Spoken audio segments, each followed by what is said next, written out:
এই দেখেন কার বাসায় এমন আছে যে আপনার হাজবেন্ডরা হচ্ছে কানে হেডফোন দিয়ে যেরকম শুয়ে থাকে।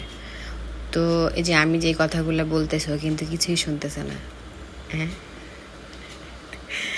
তুমি সারাক্ষণ হেডফোন দিয়ে রাখো কেন বলো তো কানে?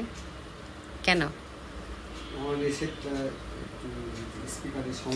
আচ্ছা, এটা না স্পিকারের সমস্যা, তুমি তো সবসময় এইভাবে রাখো, মানে কানে ইয়ারফোন দিয়ে রাখো, ডাকলে শুনে না। আমি যদি রান্নাঘর থেকে রান্না করে যদি ডাকি, আমি যদি মইরাও যাই, আল্লাহ না করুক, মরে গেলে ভালোই হবে তাই না, শুনতে পায় না। আমি যদি মাথা ঘুরে কোথাও পড়ে যাই, তাও মনে হয় ও আমাকে দেখবেই না, আমার সরি শুনবেই না যে আমি কোথায় আছি কি হয়েছে। এমন করো কেন? হেডফোন আর ইউজ করবো না, বুঝলা? সবসময় এমনি শুনবা, এমনি মানে ইয়ারপড ছাড়া।